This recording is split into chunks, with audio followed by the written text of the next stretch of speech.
Hello, welcome everyone to Adobe Live. I'm Elizé and I'm here with the talented Jill Rosenberg. I'm going to be watching and Jill's going to be designing a dog parent app, which I'm really excited because I'm a new dog parent.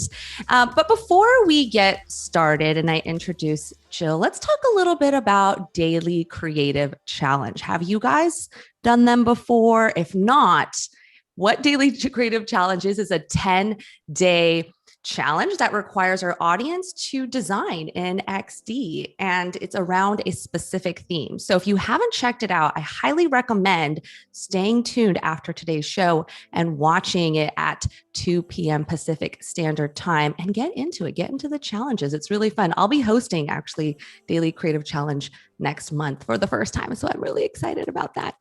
All right. Welcome, Jill. I'm excited to be hosting you today. What are you going to be doing? Tell us about what the next 2 days look like and a little bit about yourself. Sure. Okay. Well, I'm excited to be here. I'm going to be working on a pet parent app. Over the course of the pandemic, I actually got not one, but 2 pandemic puppies. So I have basically spent the last 6 months doing nothing but training and figuring out how to raise these 2 dogs, both corgis. So very high maintenance, but very cute. There will be lots of puppy pictures during this stream. But basically raising them, I've gotten really into buying a lot of different, probably unnecessary, but fun dog products.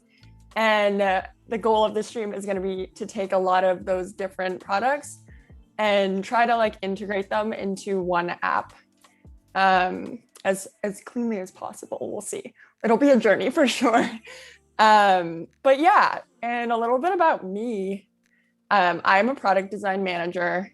I'm located in Boston, Massachusetts. But like many of us, I'm working totally remotely for the past year plus. Right now I'm in cybersecurity, but I've worked in a bunch of different industries. A little bit on my portfolio. I've been in e-commerce. The featured screenshot for this stream was actually from this project, where if I scroll a little bit, it's a case study, so bear with me here. I got to do a lot of fun illustrations for this calendar app that I designed for this website. Which was scheduling and sending cards at a very high level. But that was really fun because I really like doing illustration work to put into UI when possible. I don't do as much of that these days in cybersecurity, but yeah, hopefully we can bring some fun stuff like that into the project that I'll be working on for the next couple of days. And I see that you do a lot of illustrations too. Yeah, a little bit. I mean, my background is actually in graphic design. And then I transitioned into UX like many folks do.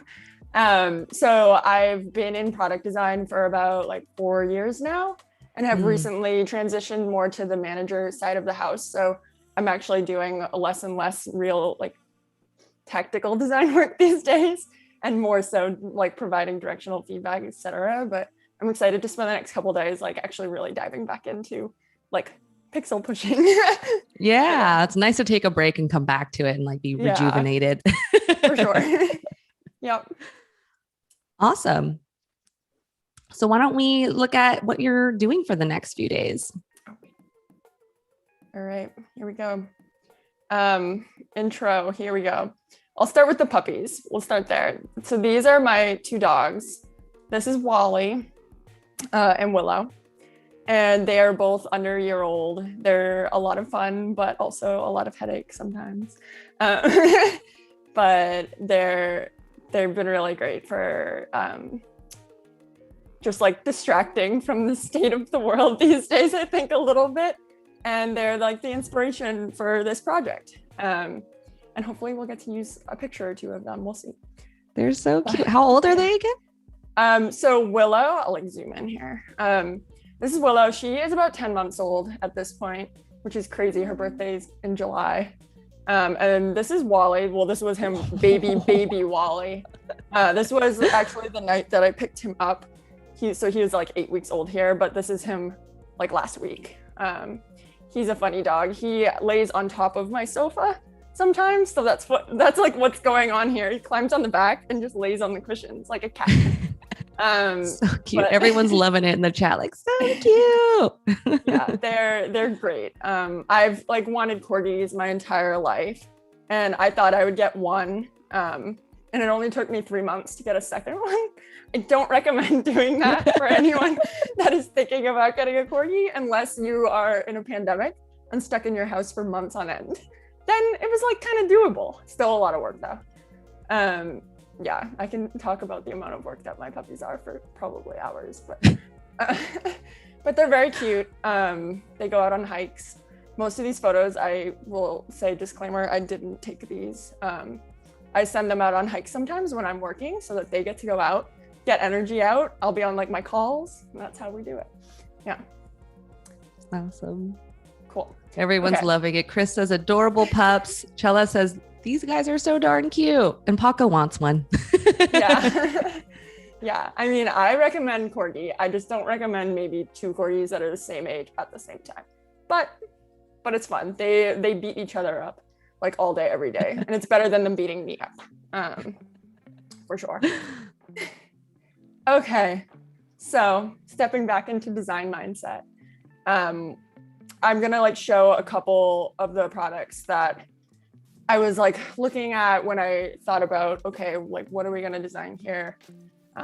Like what's already been done? Like what kind of like pieces of the products do I wanna pull? That kind of thing. So if you have a dog, you're probably familiar with WAG. It's like a dog walking app. You can actually see here in the menu all of the services they offer because it keeps expanding, but they started out as like a on-demand dog walk app.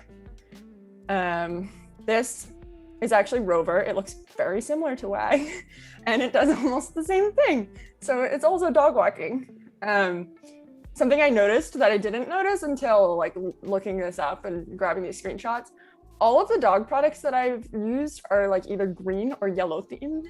Yeah. So I don't know. It's like, for some reason, Fi Collar is like it's a smart collar that you can get for your dog, and it does like tracking stuff. And it also does like fitness tracking. So it'll tell you how many like steps your dog has taken, etc. You can see here that when I say that my dog is crazy, she really is crazy because she ranks like number 33 of Pembroke Welsh Corgis on the level of like activity that she does. For I think that's for Boston. And she's like 3,000 of like all Fi dogs. And I really hope that number stays there because I'm going to get concerned if it gets higher. I'm like, she does like an average of 50,000 steps a day, which I think sounds like a lot. I don't know. And then last but not least, Furbo. So this is like a really popular dog camera thing. So if you go out, you can like look at your phone and see like what your dog is up to. It gives you alerts if they're barking. I think you can pay extra and it like expands from there. It'll tell you if like a fire alarm is going off or if another human was detected, stuff like that. So also, wow, I hadn't heard of that one. No? I'll have to check it out.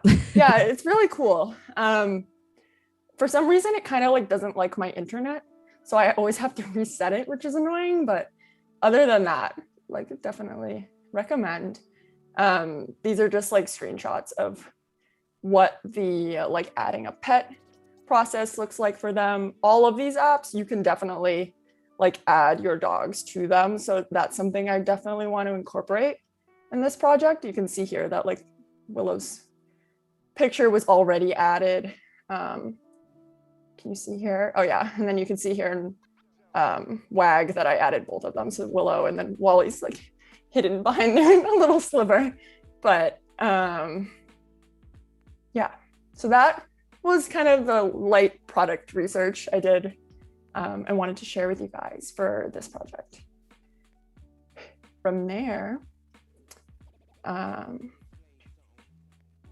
kind of threw together an outline of what sections I thought would be good to include, and tried to like list out, okay, from the apps that I was looking at, like what are all of the services that I can incorporate from those, as well as like other things I could think of that I would find useful to be able to access those things all in one place.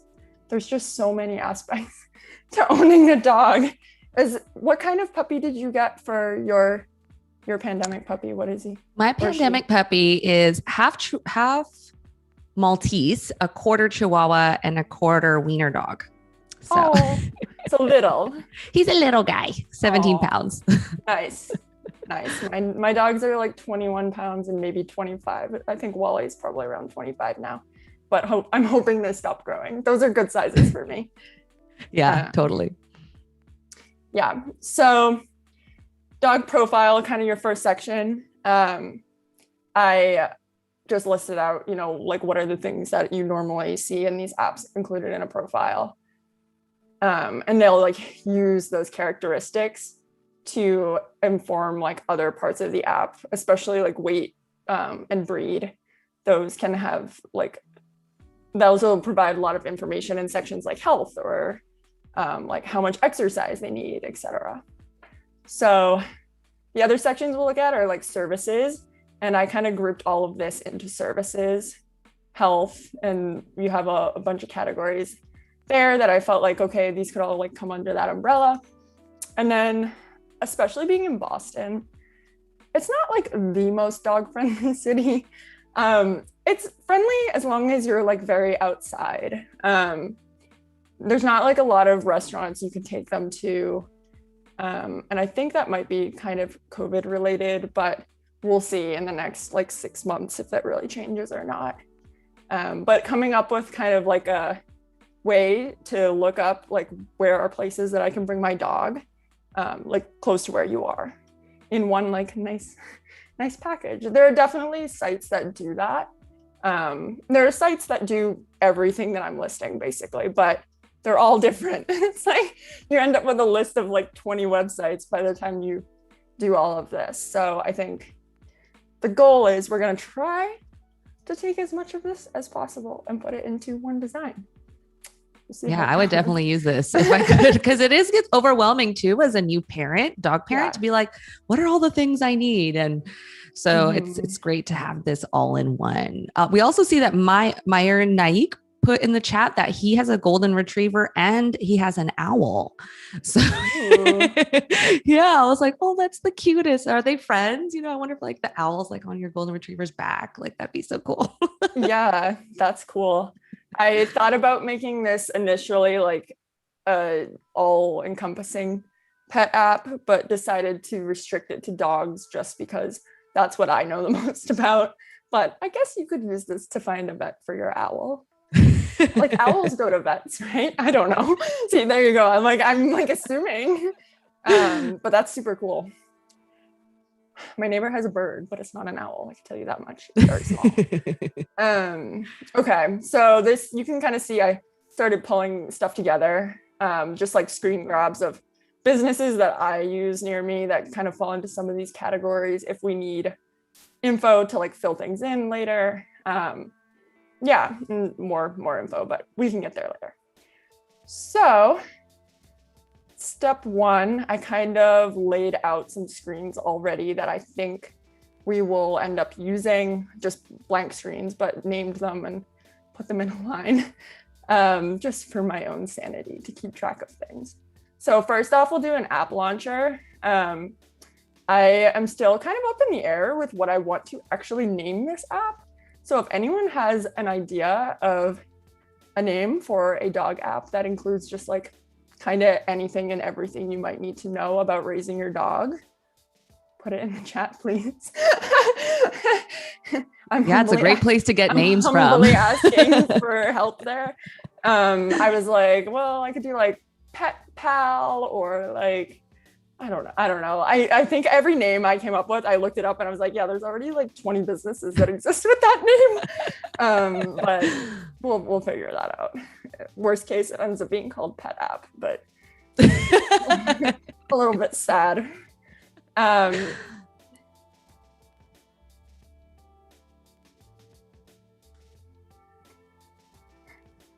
Yeah. Naming and branding, I feel like I've gotten a little rusty at after being in product design for so many years. I'm like, back in the day, I could have come up with something really creative on this, like pretty fast, but now I'm like, well, names. We got one. Voodoo Val says puppy love, LUV, and puppy with an I. Puppy love. Puppy love. That. Okay. You know what? That's way more creative than what I have. So let's go with that. We'll just put her. Oh, and Paw Pal. We got Paw Pal, Puppy Love, and the Dogtionary from Megan.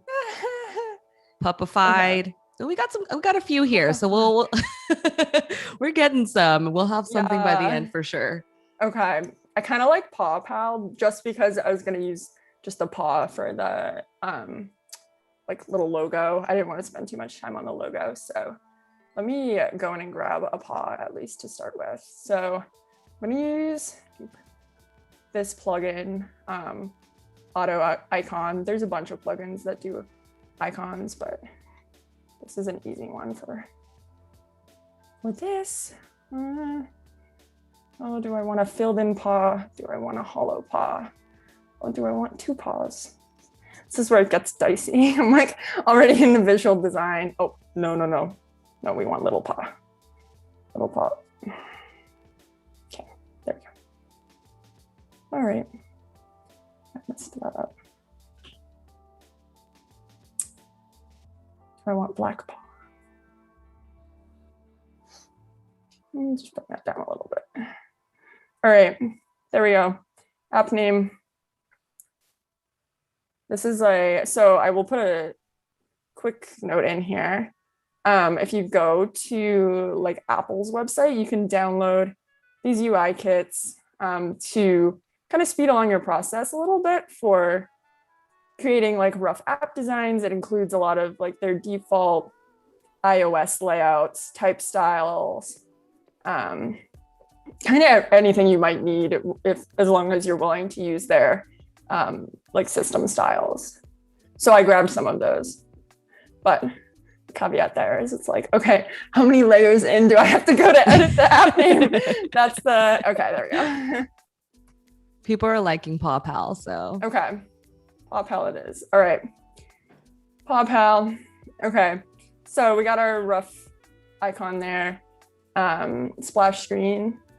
So I was thinking of doing, now I already kind of picked purple just as I didn't want to use green or yellow because we've already seen there's like a lot of green and yellow happening for some reason in dog apps.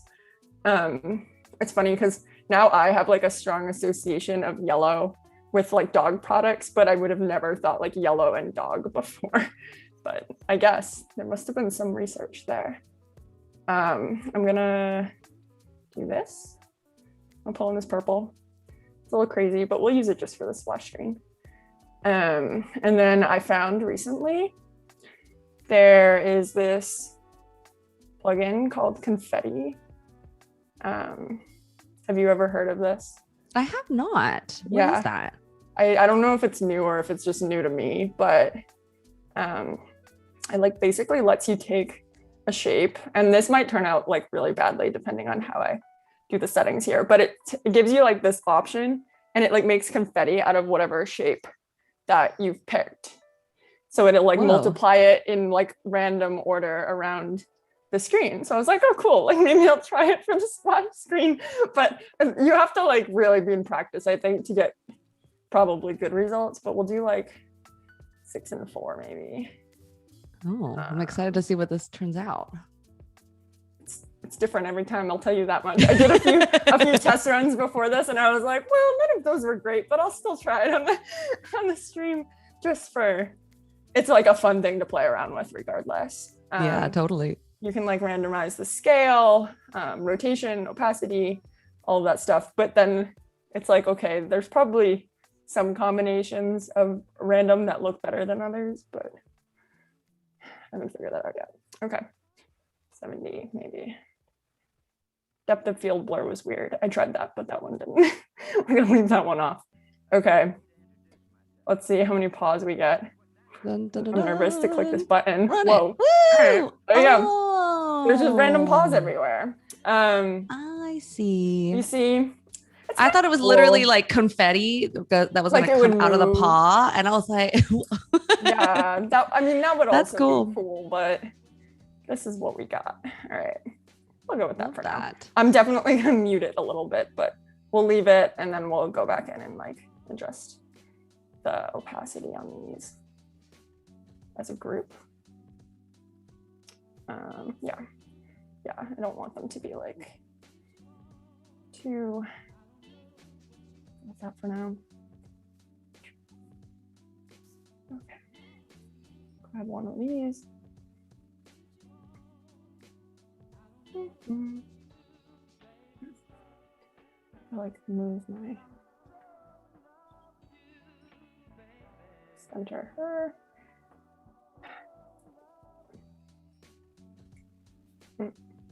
My text is white. That's not going to work there.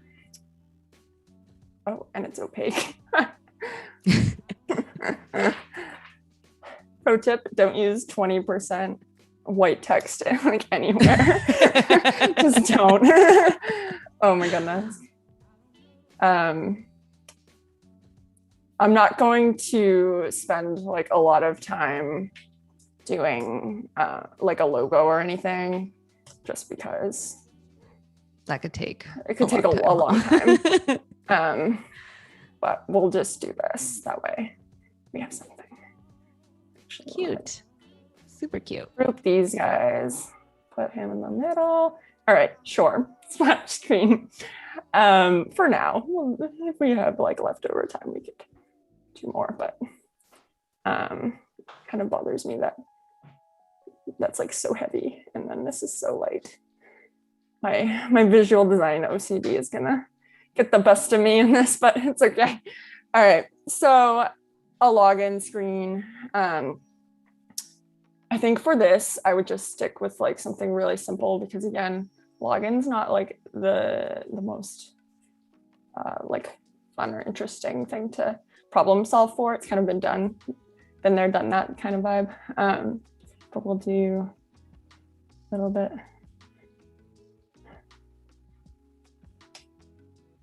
We're also getting some ideas from other people on their what they would do for a splash screen. We see CK is saying he would do a paw print line as if a dog was walking on the screen. And then Megan said, our paw outline filling up as a loading screen. So those are some ideas from the chat. Also, for those of you who might be on YouTube, make sure to come on to behance.net/live in order for us to actually see your chat, and you can connect through the Behance site instead.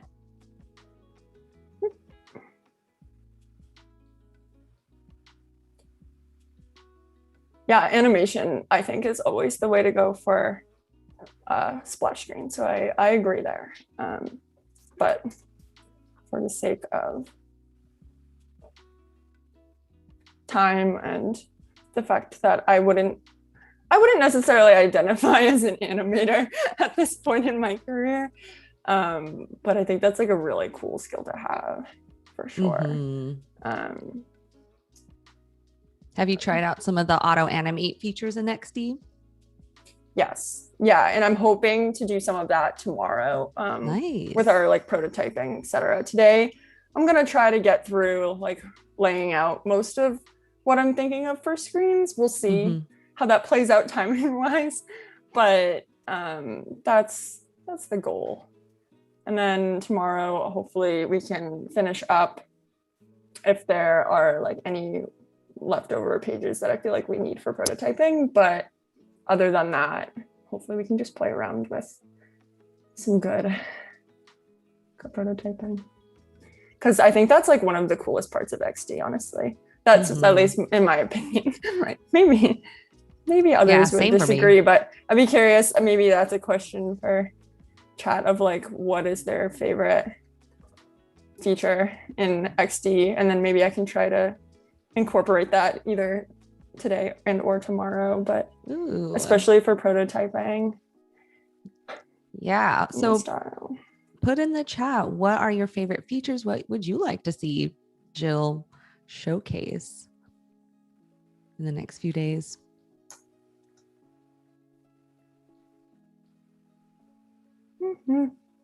Just realized that this was not. So I really like to try like loosely to keep things more on like a 8-pixel grid. And I just kind of started totally not doing that, but I'm going to try. Oh, it's jumping around on my. Sorry if you see me dragging things randomly, it's because sometimes my computer has a little hard time keeping up.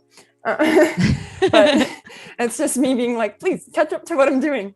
Okay, so one thing I really like to do, maybe everyone already knows this, but if you like don't want to do math, you can basically just make things as wide as the screen and say, I know I want like 16 pixels on each side of these fields. I'll just go in here for the width and I'll do like -32 and then center them. I like that trick because it's just like a little math. Just a little math. Yeah, like as long as you can do the 16 times 2, then it's like pretty easy. And after you do it, once or twice, then you're like, yeah, I got that. That was something that one of my coworkers actually taught me that.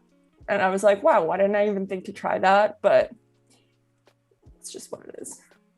Sometimes things that seem like so obvious to other people, I'm like, oh, like I should have thought of that. Well, that's why I think these shows like Adobe Live is so great. You get to learn these little tips and tricks from other designers too, like just small things like that. They're like, oh, good to know. Yeah. Log in. Anyway.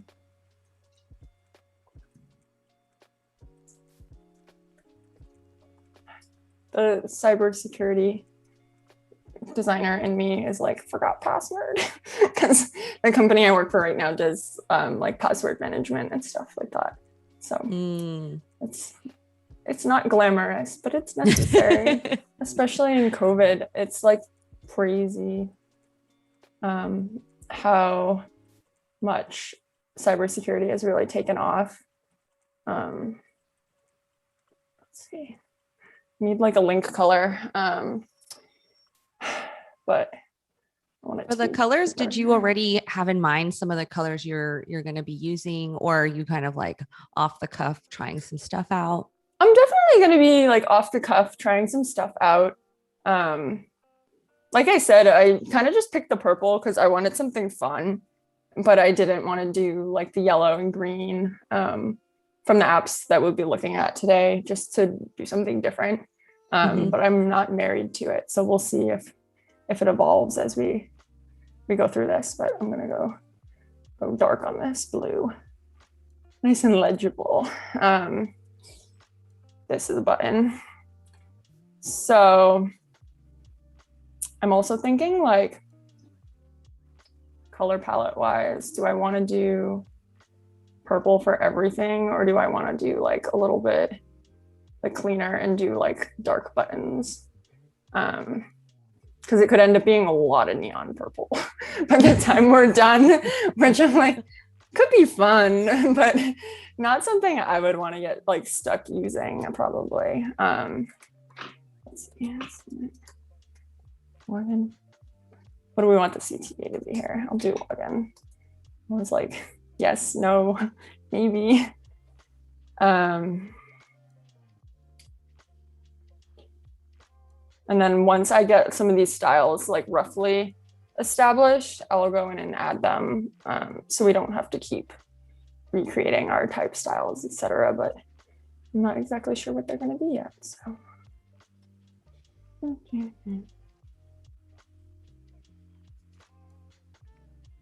Do you feel like typically in your process, it's like you're just like, there's one style with people who are choosing their character styles up front and their color palettes. And then there's another style maybe where you're like doing it as you're going. And then you're like, okay, these are kind of what I want to go with. Do you feel like you fall kind of more under the second? Yeah, I think so. Especially when I'm doing something like this. I just figured we would like kind of do a little bit like freestyle for this today. Yeah. But it's hard for me too. Yeah. To do it like all up front. I'm like, I don't know until I'm designing. Yeah. Cause especially if I had planned this all out to a T, say like, I know roughly where I'm going, but then I feel like I go into like a little bit more of an autopilot also. And I wanted to be like more engaged with it and a little bit on my feet here. I'm like, why not? Like, I don't get to do this too often these days. Okay. We'll just keep login simple for now. This is kind of like a wireframe fidelity, but it's there.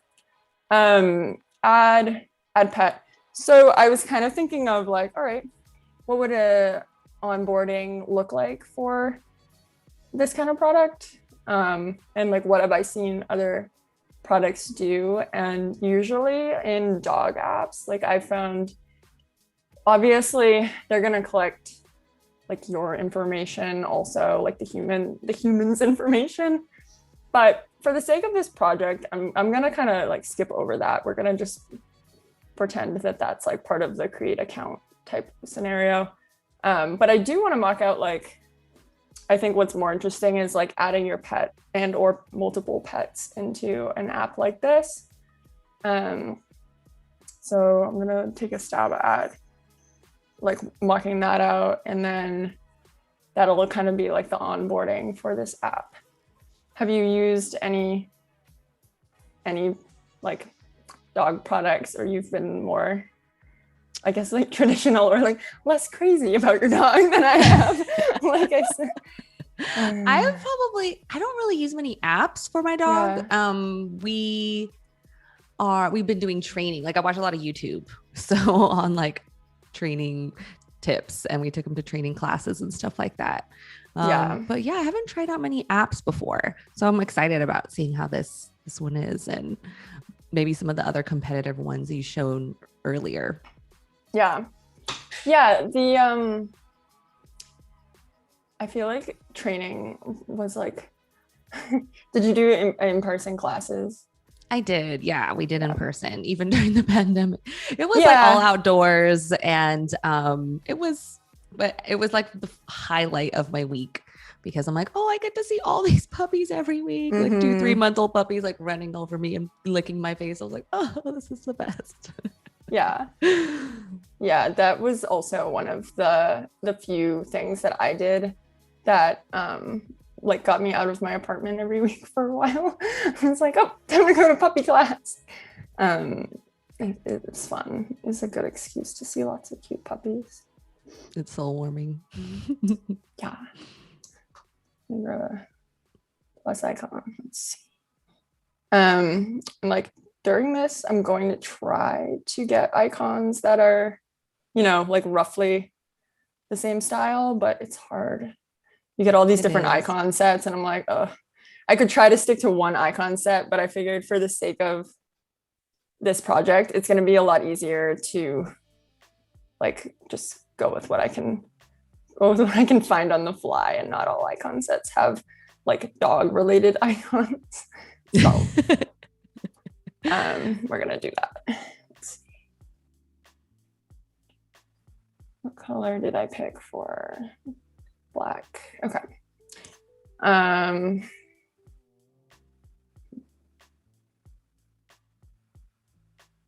Let's just add this color for now as a black, and add the purple. Okay. So Voodoo's asking which plugin you're using for the icons. Yeah, let me show you. So it's called AutoIcon, and it's really great because you can actually get a certain level of icons for free, or you can pay, I think it's like maybe $20 to get like the fully licensed version that gives you like 20,000 icons or something. Or actually, yeah, it says here, like, no, it's way more than 20,000. It's like 70,000 icons. Wow. So basically all the icons you could ever need. So I figured it would be good to use for, especially for this, because I'm like, I'm gonna need a lot of random like dog related things. So hopefully they'll all exist. But there's tons of icon plugins. I've also used like Font Awesome icons. I use Material at work. We just use Material icons for everything. I think the one I used too on the plugin is like icons for free or something like that. Yeah. It's like pretty explicit. Maybe if anyone else has icon sets they use in the chat, they can share their icons with us. Yeah, for sure. Yeah, because I'm sure there's like so many different ones you can use. There's also, I'm trying to think of, do I have the stock plugin is great for obviously for photos. I was playing around with this like fancy maps one also, that just lets you like drop maps into your designs, because we might do something with that, but we might do an old-fashioned screen grab. We'll see. Yeah, I've had hit or miss with the fancy maps. Yeah, agreed. We'll just have to see how it turns out. But yeah, anyone else have their favorite plugins they want to share in the chat? I'm always looking for new plugins. Like you just showed me confetti, so I'm excited to try out that guy later. Yeah, definitely. So yeah, confetti has mixed results, but we'll master it. Like the first time I did it, I did something like 100 columns, and I wasn't thinking like, oh, that will give me 100 columns of paw on this one little screen. And of course it did, and it was crazy. But it's fun to use. Okay, so basically what I'm gonna do is I'm gonna like duplicate this little flow in our app for doing like your dog onboarding type of deal. But we're not gonna use yellow. I want to have the image. I'm gonna make this. All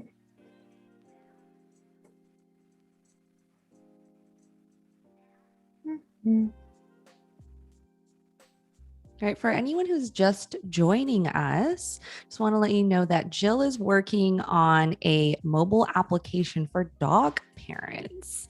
So we're just doing the onboarding right now for that. We're seeing some people share their favorite plugins, fancy maps, whiteboard, Undraw. I use Undraw a lot too. And then we have Pichon by Icons 8. I haven't heard of that one. I'm going to look into that. Thanks for sharing, guys. Oh, Icons for Design. That was the one I was thinking about. I said free icons, but it was Icons for Design. That's the one. Thanks, Norsh, for sharing that.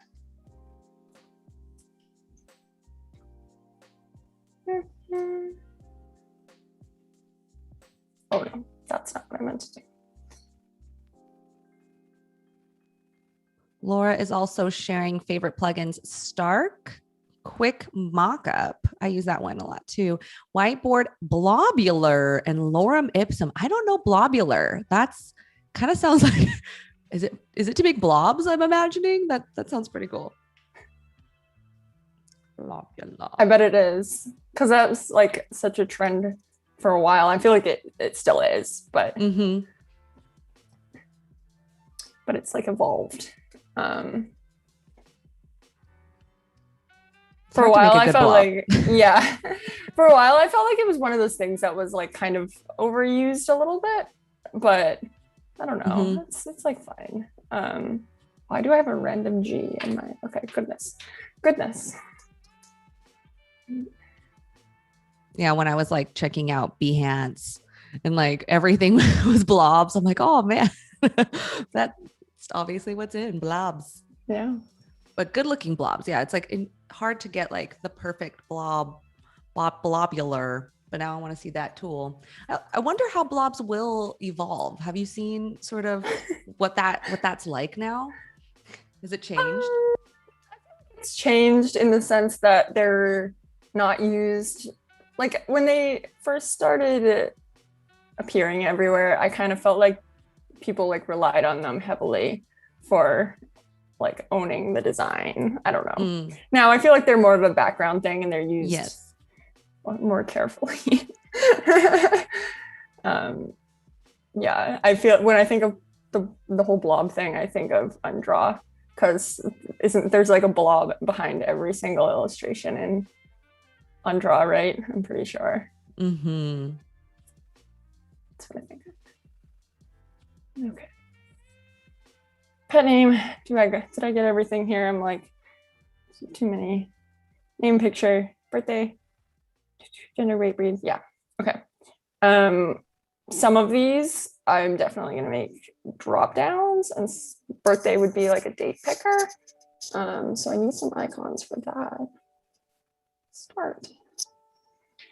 So we have CK who's asking about the input fields, if you would do these as components, but it sounds like you're going to be doing a variety of different types of input fields.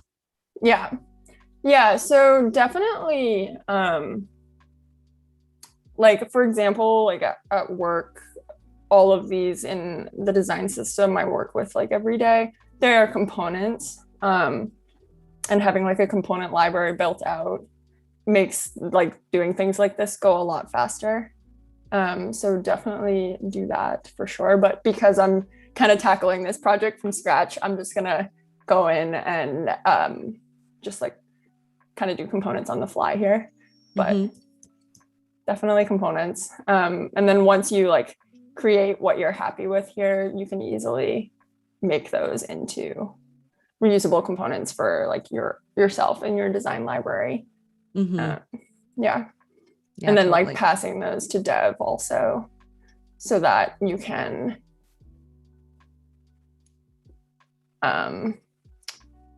like easily communicate with your developers also, where that's a work in progress. I think kind of everywhere I've worked is like the design to dev library are never perfectly in sync, but we're getting there. We're trying.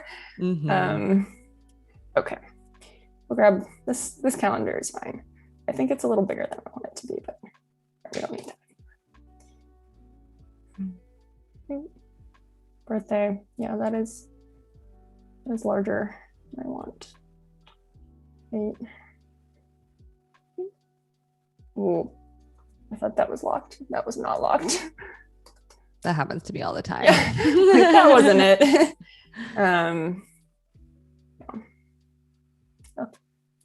If I want this to be solid, like a dark gray, it seems too faint. I always try to think of like accessibility when I'm designing, on like making sure that elements are dark enough to be like color accessible. It's something that's like really hard, I think, to always keep in mind, especially when you're doing a design like this, where I'm like, well, I'm not going to be developing this, but I try to cling on to the like best practice of like, let's make this usable for everyone. Okay. Yeah, that's someone was recommending Laura Stark. I don't know if you've used that plugin, but you can do a color contrast checker too from that plugin. Yeah. Yeah, I have heard of that. Actually, I have that on here. Oh, you do have it? Yeah, I do. Yes.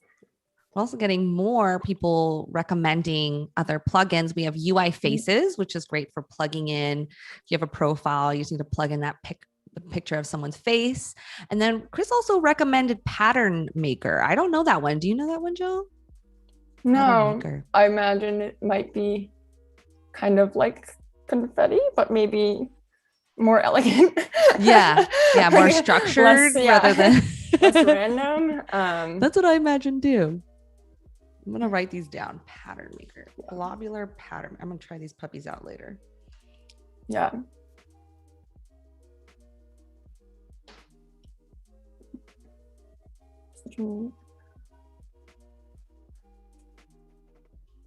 I keep forgetting that these don't auto lock for proportions. Okay. I guess for like something like gender, I could obviously make it like a toggle switcher, but we can do a drop actually, because then you can have like unlimited options, which is probably better. Weight will just be a field, and breed, good old breed.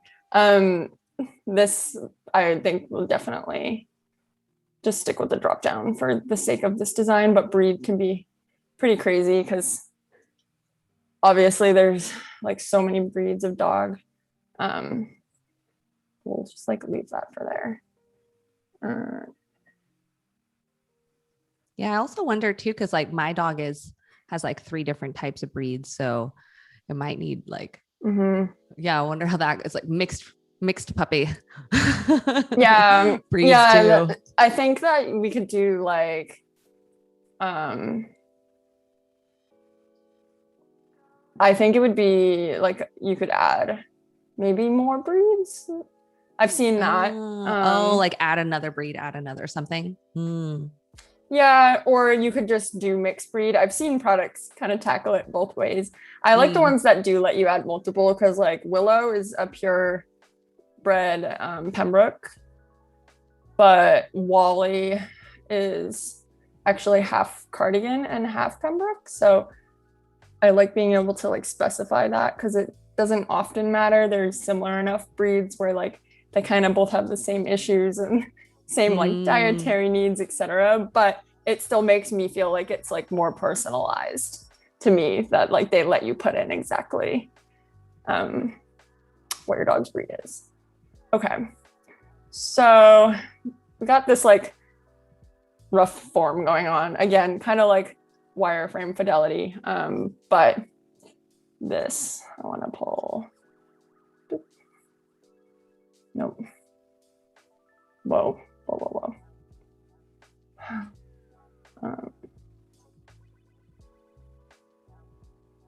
Add pet. Call it add pet.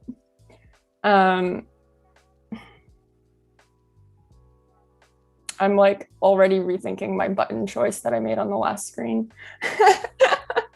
But I'm like, on mobile, this is like way too far up on the page in my opinion for mobile, because like, right, you want things that are lower, but I know there's not a lot going on this screen right now, so there's just too much white space in general. Let's copy this. Nope, it didn't copy. And I grabbed both. Okay.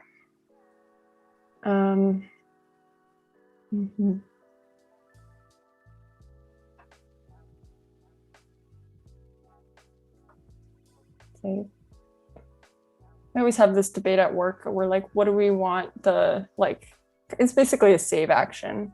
But we have like kind of all different options that end up floating around. Like some say like, okay, some say save, some say submit. So I'm gonna try to just pick one, stick with save. If we change it here, we'll try to change it other places. But okay, so here you'd have your info, you can save that. From this, I'm going to use these like kind of pieces that I already pulled from the other UI kit that I briefly showed earlier. I will pull it up again right now really quick just for reference. But this is something you can download directly from Apple, and it gives you lots of their like iOS elements that you can pull and use in your own designs. I'm going to be using, I think, this one, and then like the keyboard we will probably also use, and the photo picker, but I took a screenshot for that so that it'll have realistic photos populated. Oh yeah, there's your puppy. Yeah. Sorry, I was just going to mention Sorry. also Voodoo Val put it in the chat, the link to that, so everyone could have access to that XD file that you just shared. Oh, nice. Perfect. Yeah. Yeah, it's super helpful if you're doing app work that you know you're going to need like certain like native elements. Just grab that file. Don't recreate it yourself. Just for time, you know? Okay, so I'm just making sure I'm not getting ahead of myself. I'm gonna duplicate this guy. And this would be like your interaction of, okay, like I'm gonna add the pet photo. And usually when you do that, you have to like give permissions to the app in order to like go ahead and access your camera, etc. And I like to include these screens, even though you could say like, okay, like the developer, like we'll just agree we're going to use the native pop-up for this and they'll get their permissions that way. But I like to include the screens, honestly, just for the sake of like the prototype. It also gives you a good place to put your copy if you want to be providing the copy or have someone else provide the copy, because otherwise you'll end up with developer copy. And some developers are better at copy than others. I also would not say I'm like the best copywriter, but I'm actually gonna cheat here and say like, okay, what did they do? Okay, Furbo would like to access the camera. Okay.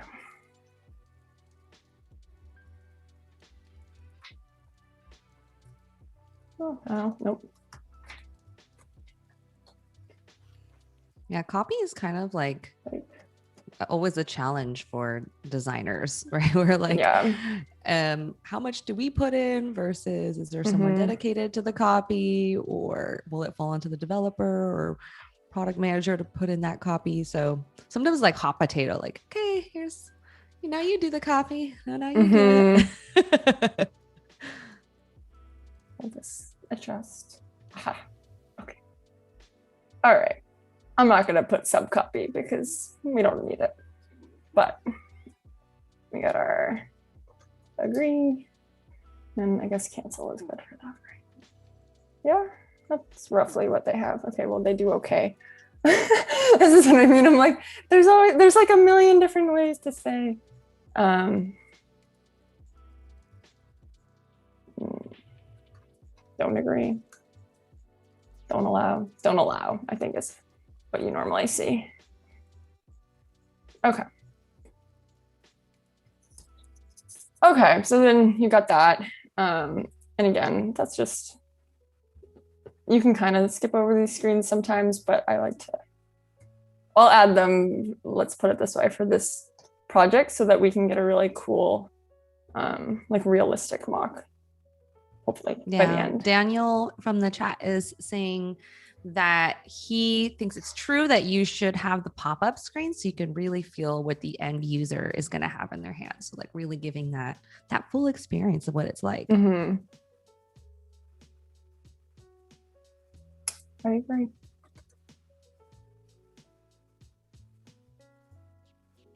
And then CK's asking about how you handle copy at your work. Do you give edit permission to the design so they can update it directly in the mockups?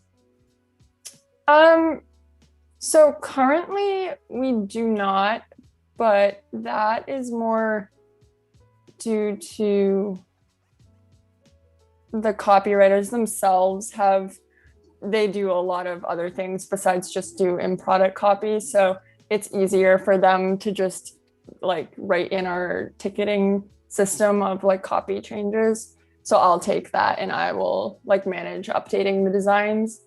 But you definitely could. I mean, that would probably be a more streamlined thing. I think that a lot of people that aren't designers find the idea of going into any software that identifies like as a design software intimidating. Yeah. And it doesn't need to be that way. I don't think there's really any good like reason for it, but that's been my experience.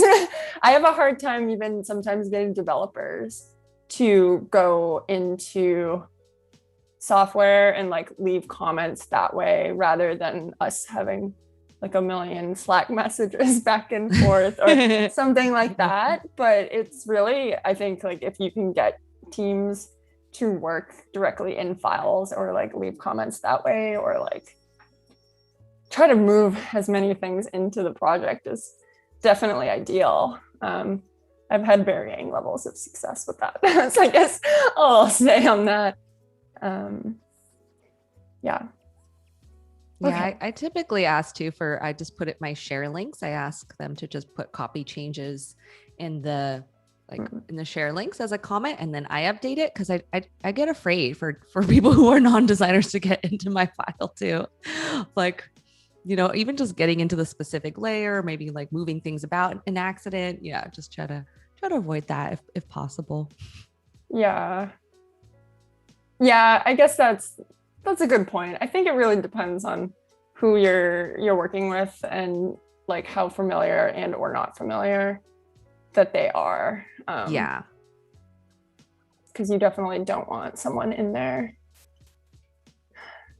kind of like mucking up your work a little bit, accidentally deleting things. I guess if you're not used to a design software, it could be intimidating. Okay, I'm just trying to grab I do find a little bit, sometimes the way they have things grouped in this iOS kit are a little bit confusing, but like, just want the background. That's it. All right, we're gonna just like call this a screen. It's a little less legit looking than the others, but that is not centered. Okay, so that's like the rough flow there of like, we can click this to add our picture. We can give permissions. We have two options. I guess you can take a photo or upload a photo, right? And that's what I normally see everywhere. I don't think I've ever chosen the like, I'm gonna take a photo right now option with my camera, but it's there. And then in this scenario, we open up, we've got this, and I wanna move these screens over.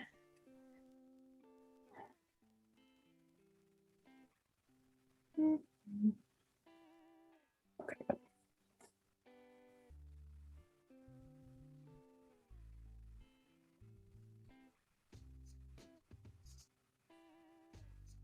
And then another copy of this.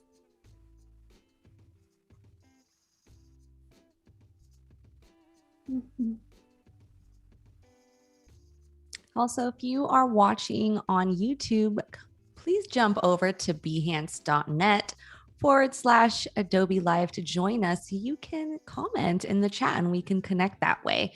This is the chat that we are looking at and referencing throughout the session. Okay, so I'm going to like fill this out so we can kind of get that effect when we go back and prototype it. This is how I spelled Wally. So it's like kind of like Ollie with a double E. Just so everyone knows. It does look a little bit like I've gotten woolly, I've gotten woolly, but it's Wally. I liked it because the spelling is like more similar to Willow when you spell it this way. And I liked the way that like visually looks together. And that's how you know I'm a designer. I named my dogs based on the way that their names look spelled out together. And that might make me a little bit crazy, but that's okay. I just didn't like the like W-A-L-L-Y spell of Wally with Willow. I don't know. I don't know. Well, you get to be the one that chooses. You're the mama, so. Yeah, but now I'll pay for it. I'll spend the rest of my existence with these dogs explaining to people like what his name is.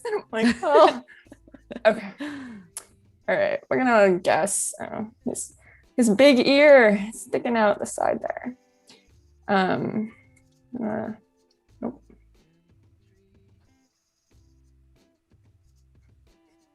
So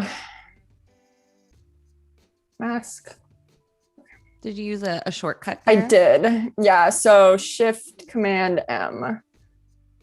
And yeah, I'm big into shortcuts. I'm trying to not use as many shortcuts on the stream, just so I know it's easier to see like when you click things on a stream rather than The magic. the magic happening. But yeah, Shift Command M to mask things. Just make sure that both your objects are selected. Okay. Nice. We're gonna pretend that we did the date picker.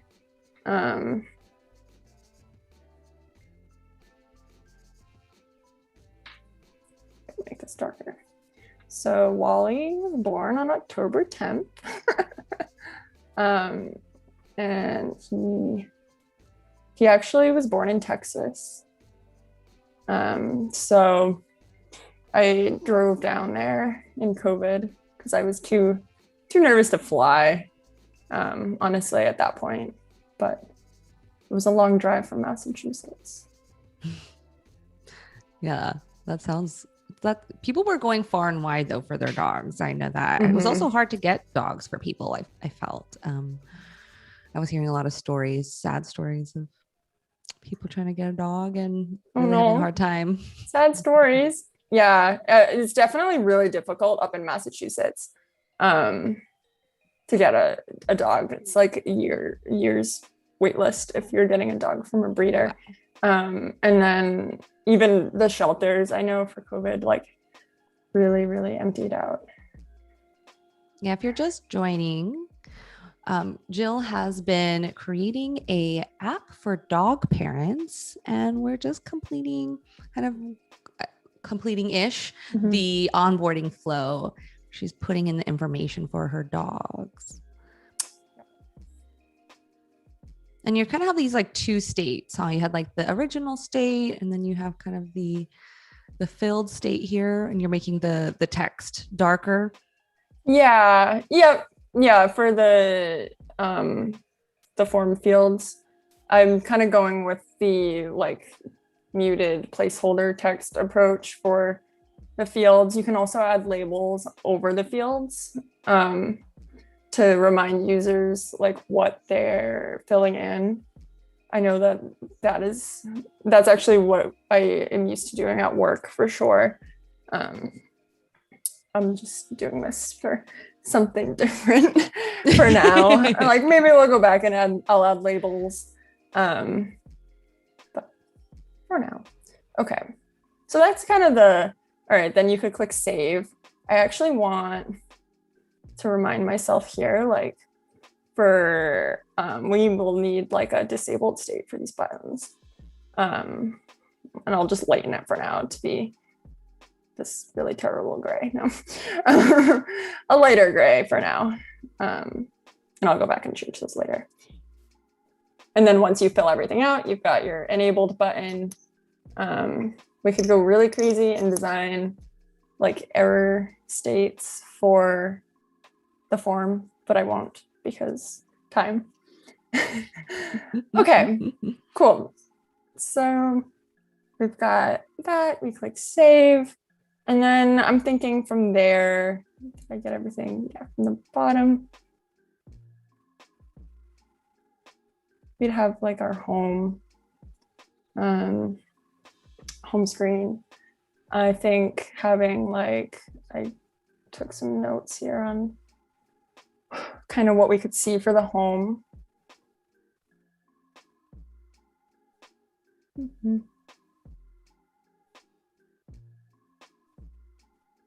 I'm just gonna put this up here. Shrink. So CK says he's been joining Adobe live sessions to get his creative juices flowing and strengthen the calling for becoming a UX UI designer. Well, if you have the calling and you're watching these and enjoying it, I think that's a good sign that maybe you should dabble, get into it. Yeah, for sure. I've heard about a lot of people using watching live for inspo and doing different challenges and such for their portfolios.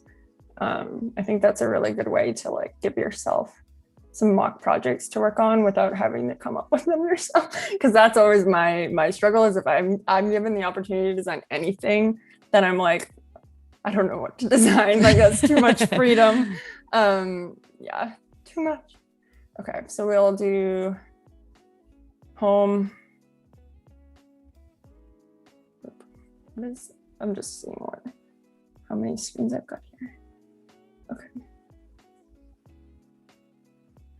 So CK says he's a working professional. I'd love to know from everyone else. Are you guys a student? Are you currently working as a designer? Where are you at? And where are you watching the session today for?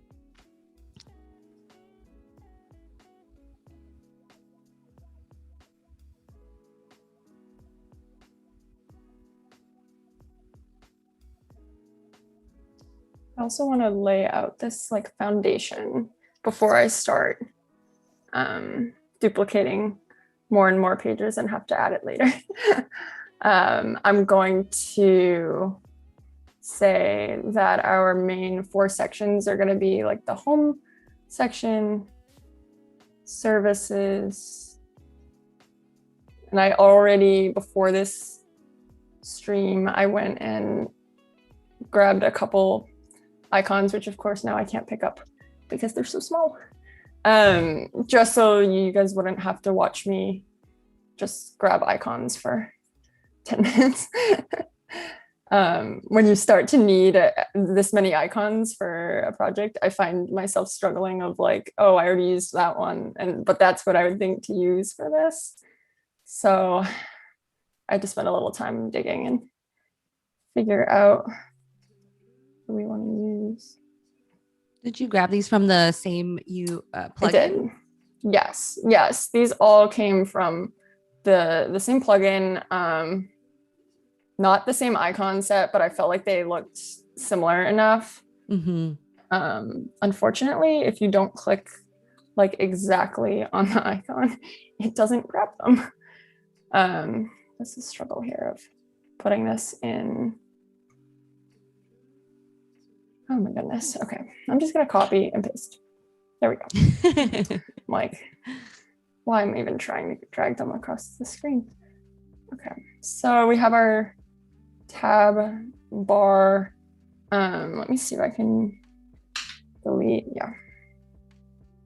these icons, because I'm not going to use solid filled stars, but this little piece of UI, this component, I guess you could say, came from that same kit.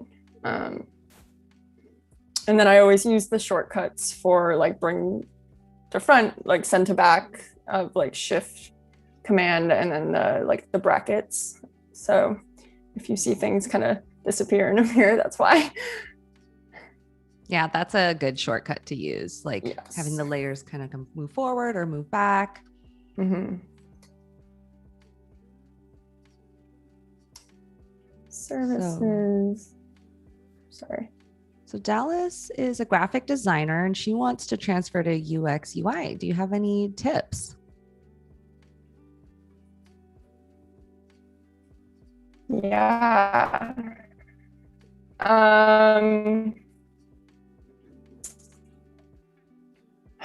So yeah, that's exactly what I did. And I think that really what helped me was to it's like a combination of Hey everyone, we will be right back. Jill is having a little bit of just some technical difficulties, and we'll be right back.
Hey everyone, welcome back. Sorry for the little pause. We had some tech difficulties, but we are back now. And if you're just joining, Jill is designing a mobile app for dog parents, and we are creating you're doing the app bar right now. Yes. Yeah. And right before my computer decided to take a break, we were also talking about how you can transition into UX if you're a graphic designer, or I guess, honestly, if you're anyone for that matter. But when I was thinking about getting into UX from graphic design, I found that a couple things really helped. One of them was going to meetups. In my case, in Boston, there are a lot of groups of, like, back in the day when we were all in person, it was like after work meetups that would be at like WeWorks or like other kind of like office spaces like that. There's also usually the opportunity to, at least for Boston, I think it depends where you are, but lots of cities, they'll have like certain companies have larger design departments than others, right? And in my case, like there's definitely some companies in Boston where you think, oh yeah, like I know they have a team of at least like 20 product designers. And they host actual like meetups. So you can go there, and it's a little bit of like a recruiting thing for them, but it's cool because you get to learn more about like what they look for in a UX designer when they're recruiting. And you also get to meet other people that are trying to break into UX. So that's a really good way to kind of figure out like almost like who you're up against, because you meet the other people that are trying to do the same thing that you're doing. And I've met a lot of really great people that way. And I actually recently hired someone that I didn't meet her myself at a meetup, but someone that I had worked closely with, she had met her. So it was like one person down, but still, you definitely can get jobs from going to those events. Other things are just like, like doing things like this, like watching Adobe Live, and doing those daily creative challenges. Yeah, doing the creative challenges. Yeah, for sure. Yeah, stay tuned. After this show, they are doing a replay of a daily creative challenge, and they're playing it live, and the chat is live, but it is a replay. But I would highly recommend checking it out and trying out the challenges. It's another way to start to flex that muscle and get into XD and learn how to design.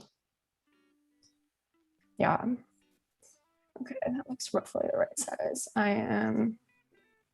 It's so hard to grab these icons.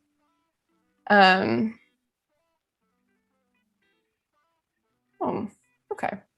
Sure. That looks good. Did I do? I already forgot the height I set it to. Okay, 20. So we'll do 20 for, ended up with duplicates here. Okay. So now they're hiding behind there. Nope. Okay. So we're gonna set, actually, I think I'll just do this. All these to 20. If I do these at the same time, are they gonna maintain their, yeah, okay. Here's the, I definitely want, I don't know what hex code this is, whatever it is, that's kind of their default.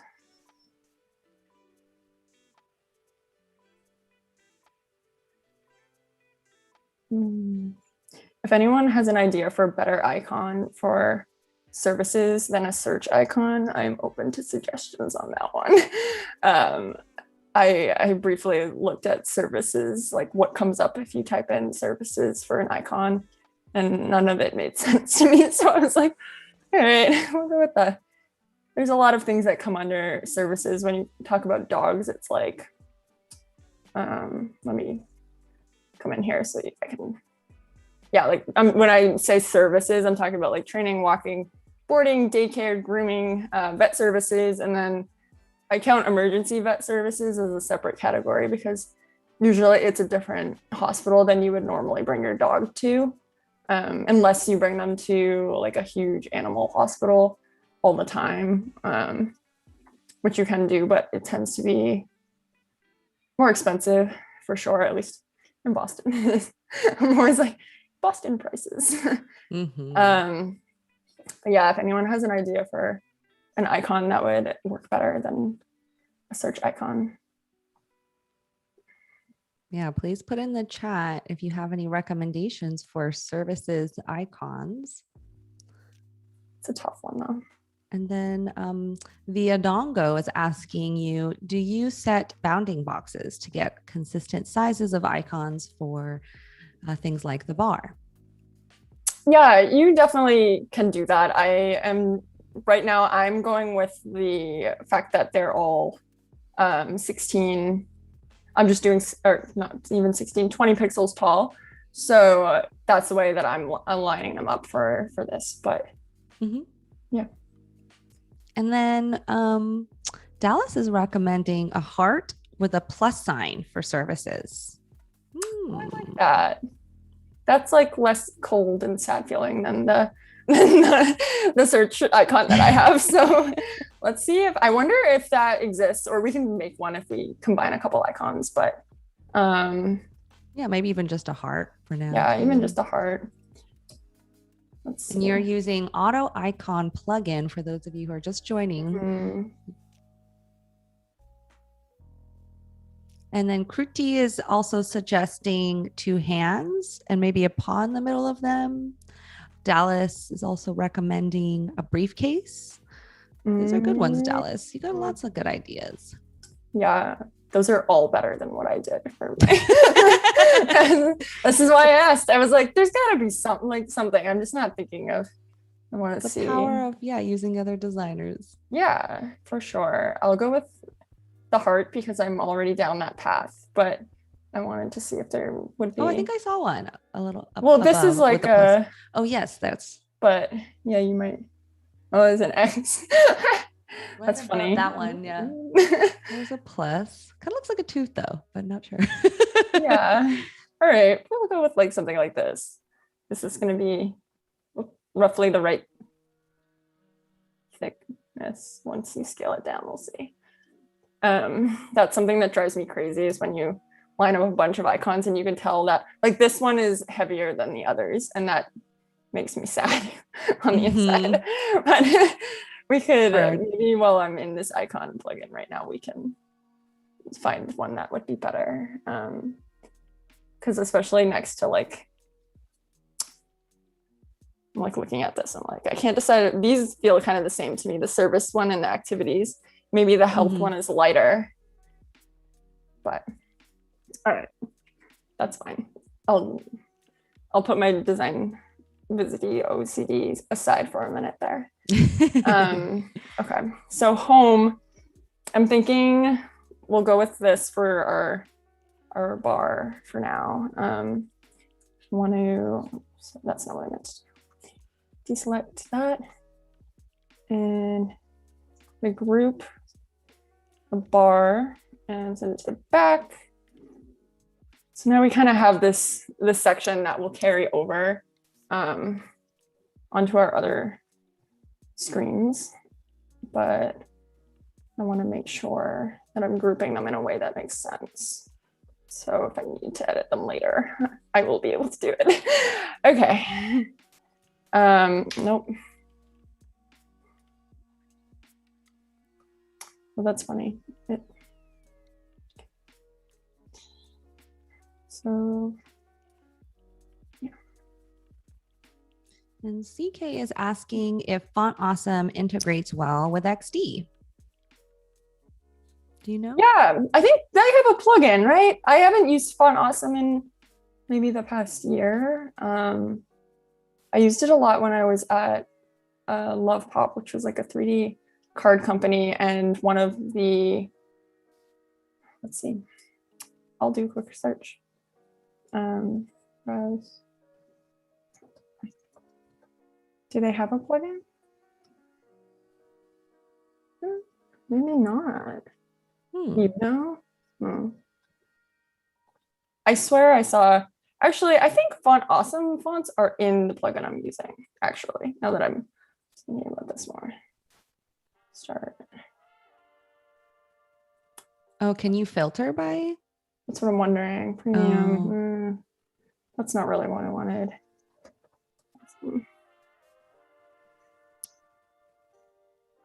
It's funny. It's a little slow. It's like it says 15 search results, but nothing's there. So we'll let it think. We'll let it think for a minute. Okay. Home. I'm thinking on the screen that I want to show the profiles maybe, or maybe I want those to just live. No, I think I do want those on home. I think that'll be like a good visual design element. And then, okay, Wally, come over here. There we go.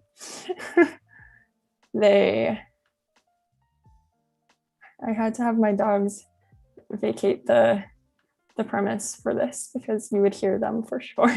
That's kind of ironic. I'm like designing something around them, but they can't be here. I definitely think that this is like too big for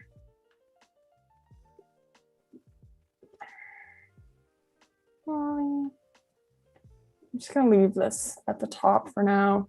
I want to design like a card component that we'll probably use throughout the app to do like these different sections and advertise like different, like we'll use them on each of these sections, I guess is what I'm trying to say. So to do that, I'm going to do my math cheating tool of making it the full width. And then I'm going to minus 13.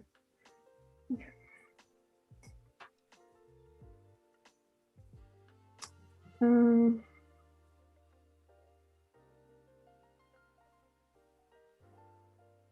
Actually, I'll do that later. Nope.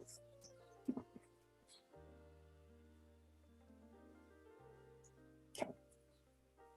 And for this, I was thinking for the home screen, it's like you would want to see things that change once in a while. And the other screens would be pretty consistent, like lists of resources that don't change unless the things that are actually available around you change. But I was thinking for this, we could do like something like a weekly training challenge, and maybe like an activity that is happening like really close to when you're in the app or like that day. And then something like health related. Right now the vet that I take them to they send like emails that often have like seasonal health related tips for dogs. And they're usually around like things like, oh, like, have you given your dog like their tick meds kind of a thing. So just creating a tile where we can reuse the same component and include different types of information. So yeah, it looks like you've already kind of mapped out what you like, the content you want to have high level for each screen before you design. Yeah, I think also for the sake of like this project, coming up with a high level like idea or what are the things, because there's so many things that you could include, but I wanted to have at least like a list of things we'll try to include on this the stream, because it's also a set amount of time. So just for my own sake is really like I needed to map out a little bit. I'm gonna put some shadow on this so that it feels a little more clickable. 16 doesn't feel enough. 30, sure. And that's probably gonna be way bigger than we need it to be, but that's fine. I will adjust. I'm going to do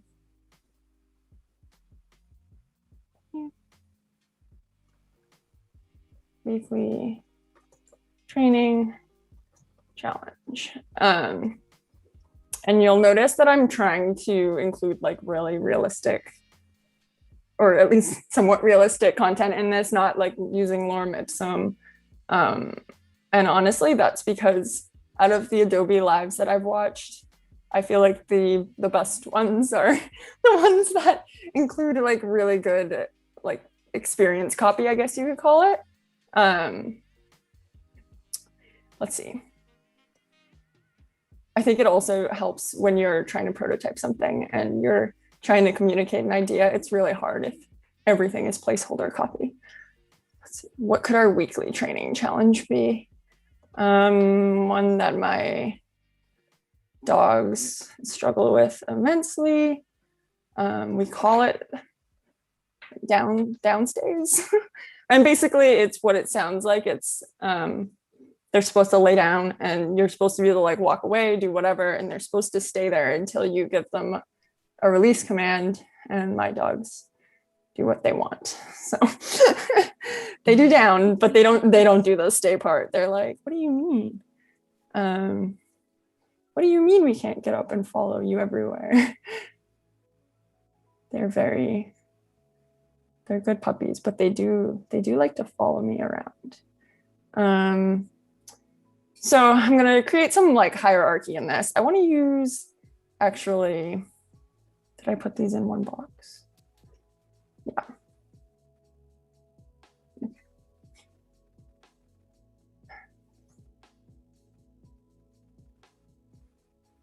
Let's do it in separate boxes, just to make it easier.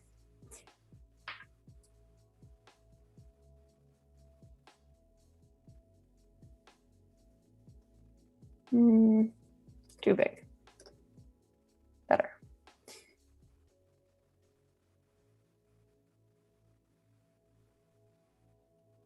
And to get these little like guidelines that tell you how many pixels away something is from the objects around it, you do Shift Option. And then you kind of like, you can aim your cursor at whatever you want to know, like how far it is away. That was a terrible way to phrase that. But yeah, so 15, I like to keep things in increments of 8 is really common in design. So I'll try to do that to the best of my ability. So we'll get 16 around here. And then you see if I click this, it's 16 to the edges. So that makes the math part of my brain happy. I'm gonna do that roughly for now. And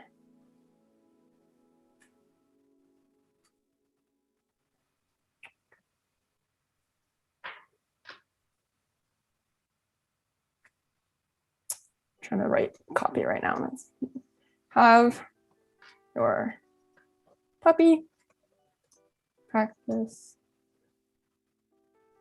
going into down position and staying. Get that text wrapping. Oh no, it's on the other artboard, so it doesn't want me to touch it. Okay. Come on.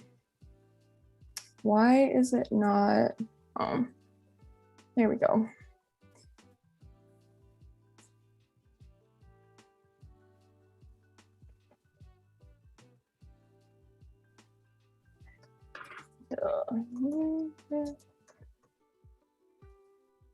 Release.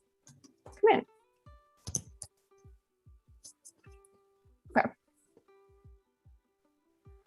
Now for this, I kind of want to put like an icon or something on these tiles to avoid them being really like visually boring.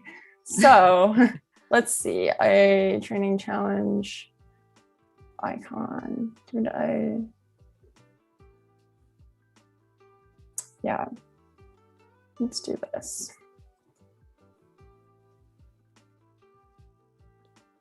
We have about 15 minutes left. Just want to let you know, Jill. Okay, thank you. Before we wrap up.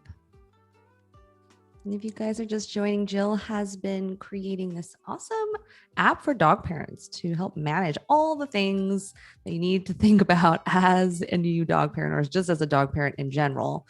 And she just finished the onboarding and is now creating the home screen. And it's looking really nice. We're starting to actually get into the meat of the app.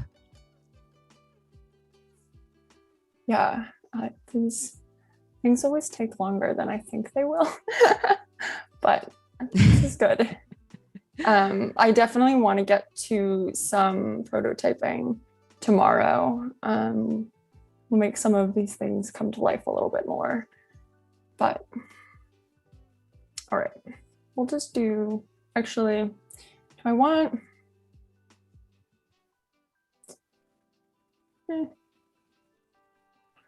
that's fine. I'm gonna leave this here for now, just as more of a like reminder to myself to put an icon somewhere nice on this tile.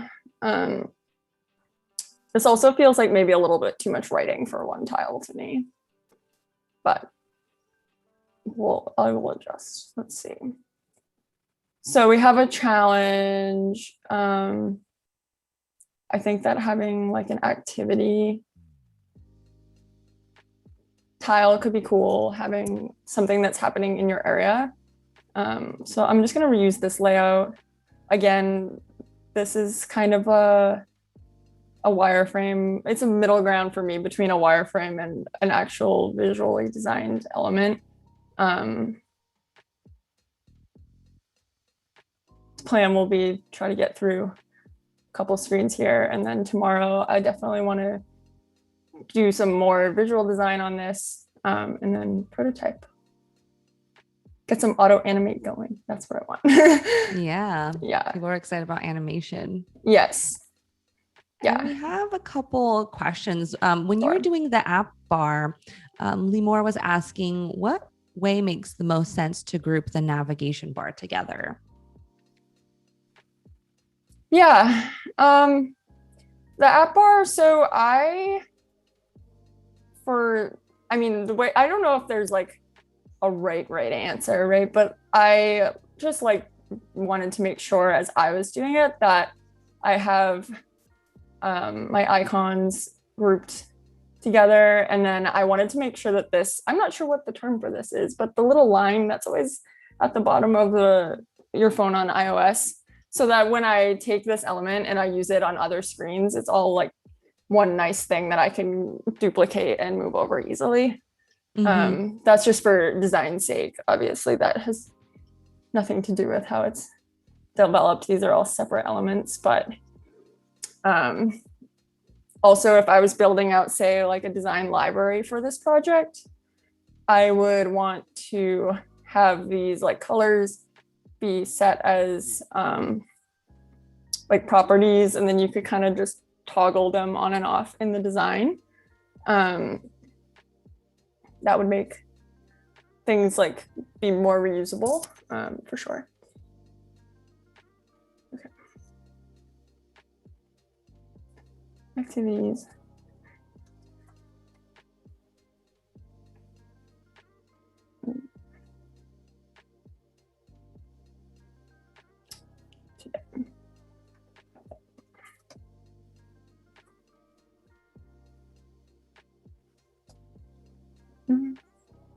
Do I have an activity icon that I can use already? Oh, I'm lost. Come back. Like, that's what happens as the file gets wider. And every time I have to come back over here, it's harder. Well, let's see. What do I want to make my activity? I think I said it was going to be like a dog meetup. So let's see if I can get a new dog icon. If my plugin will work. Let's see. Or restart it maybe.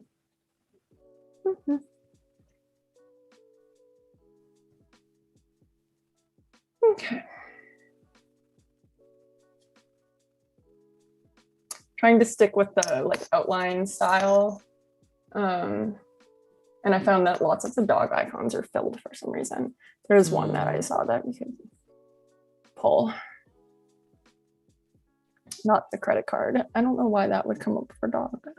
Well, I guess. I mean, dogs do take up a lot of money for sure. This is not what I was envisioning for a dog icon, but we'll go with this for now. 24. Let's make sure that these are kind of the same in scale-ish. What do we think? Yeah. All right.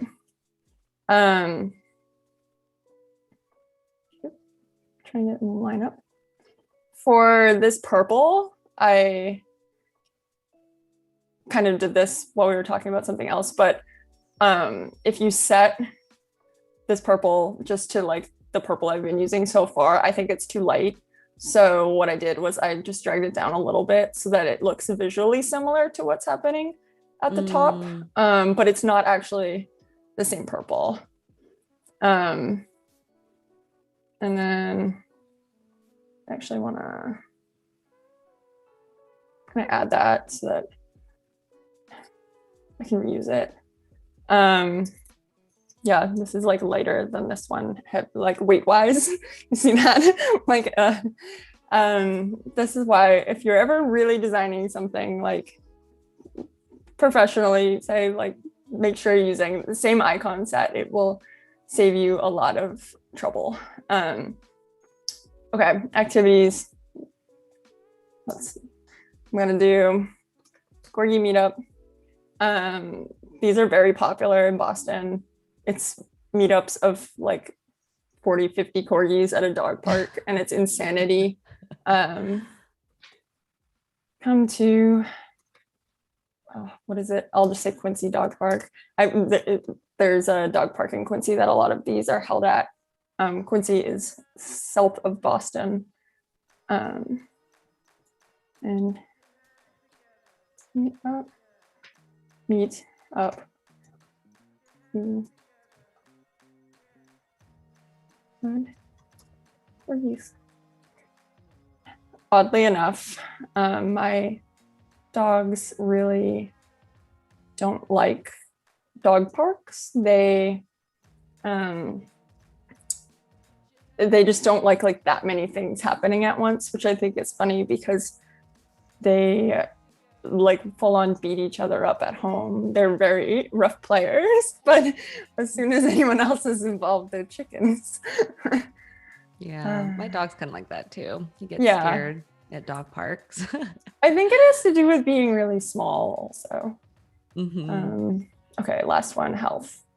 Let's do. We also had a question from Voodoo Val, which was, how long did it take you to gather all this information that you came prepared with today? Oh, that's a good question. So, like a couple, maybe an hour or two. If you're referring to like this mess of stuff. Yeah, I did some like screen grabs for these. I gathered some puppy pictures, which my phone is full of. But yeah, I just wanted to make sure we had kind of what we needed information-wise in this file. That way I didn't have to be jumping around too much and Googling.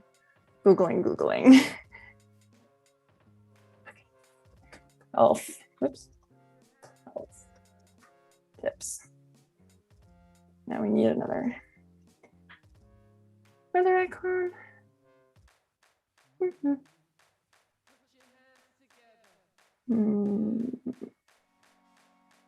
I thought I had one already, but oh yeah, I do kind of, but I don't want to reuse the one in the nav.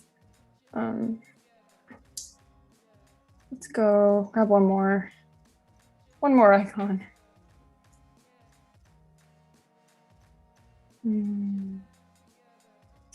Wonder if there would be anything else. Or I guess I could do an icon that's actually related to, it's kind of gross. I could use a bug icon because it's going to be about tick season. No, there's bug icons. Yep, there they are. That looks like a tick. Yeah, a little creepy, but still cute. Yeah, I mean, it is what it is. That's part of owning a dog for sure. Luckily, like, I don't know about you, but for me, like, I'm near enough to the city that there aren't too many ticks, but which I'm thankful for because corgis have long enough fur that it's true. It's spooky. Find ticks on your dog. I have yet to find that, so cross my fingers. Yeah, I don't have to deal with that. Yeah, that's good. I mean, I don't know like how many ticks there actually are where you are, but in New England, there are a lot. If you go to the suburbs, like if I go 25 minutes west to my parents' place and then go out in the yard, you find ticks. Okay. Yeah, we don't have that as much. No. Voodoo Val is also asking, how did you prepare, like your process of preparing all this information today? Sure. So part of the reason that I picked this project is because I feel like I've been preparing for this project, I guess, for months at this point. I didn't even know I was going to be doing this for the past, well, I found out, like a month ago, maybe. But like owning dogs, I feel like I've been gathering knowledge for this kind of a project for the past, since September when I got Willow. But definitely say it wasn't something that I personally like already used a lot. Looking up like competitor research, I find is always helpful, especially when you're designing products that you're not as familiar with like what's already out there or what design patterns have already been established for a certain thing. But for this particular project, I am definitely like an end user. Like I would like something like this. So it's a little different. But say like in cybersecurity, what I work in day to day right now, I'm not like a super heavy like password tool user or like privileged access, or I can go on and on about it, but you definitely want to look up like what's out there already. Okay, I don't know. Yeah, it helps when you're already the end user to be like, I know what this person wants. Yeah. I've been dealing with these struggles for months. Yeah, I am this person. It's tick season. Oh my goodness. Okay. Experience copy is difficult. Sometimes I'm like, I don't know what else to write about this. It's tick season, make sure your dog is protected.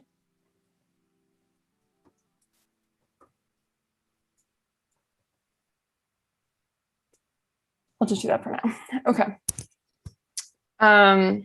So we have this kind of rough tile component. We might want to add like an arrow indicating that you can like giving it that extra element of like click to like go see something else. I think that for now this is okay. Again, just for the sake of time. I also would like to like make this a little bit more like visual. Right now, the only thing that's really on there with color is the icons, and they're pretty small. But again, we'll go with this for like a media wireframe fidelity. Yeah, mid-fi. Cool. Mid-fi, yeah. We also had another question about how many screens do you recommend designing when preparing a portfolio? Oh, that's a good question. I mean, I think that it's better to have a few like really strong projects that you're proud of than to try to have like tons and tons of projects. But then like you yourself, like if a hiring manager clicks on your portfolio, you probably have like 2 or 3 projects that you're thinking like, oh, well, like if they only click on 2 or 3, I hope they click on those. But then I tend to lean on the side of, okay, like don't include projects that you don't feel like are your best work, because I think sometimes we forget that it takes a long time to look through someone's portfolio. And oftentimes hiring managers are looking through a lot of portfolios. UX is like pretty competitive.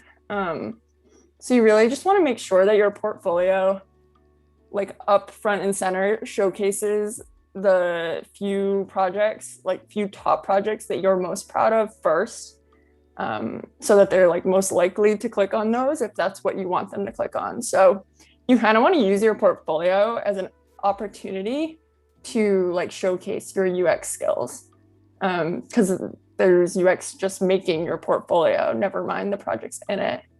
But yeah, I'm curious what would your response be to that? How many projects? I agree. I think, you do want to definitely show your main, at least three projects and your best work if you can. And so the number of screens though is challenging to say like a hard fast rule, like you have to have 7 screens, but I think showing at least one flow.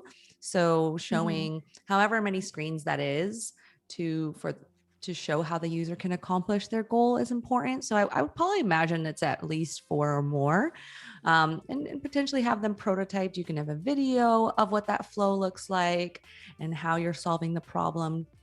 As long as it reflects that, I think then you're good.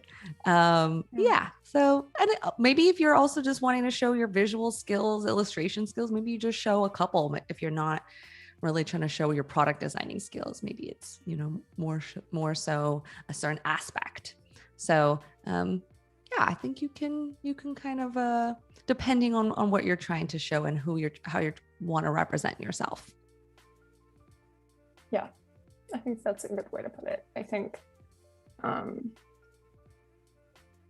it's about like showcasing what you're proud of for your work, and it's really not about quantity, in my opinion. I mean, you do want to have at least a couple like really good projects, but at least in my experience, you're often not going to have time as a hiring manager to look at more than like 2 or 3 per person if they're really long and like well built out in terms of like building out a case study. I encourage anyone that is working on their portfolio to just like Google, like, I mean, if you Google like best like UX or product design case studies, you'll get websites that are just articles of like really good portfolios from people that have gotten jobs at like big companies like Adobe or like Google, any of the big tech companies. And that's not to say you need to get a job at a big tech company, but there's some really good examples out there of like what does a solid built out case study look like, because in UX, a lot of the challenge is often like communicating your ideas to other people.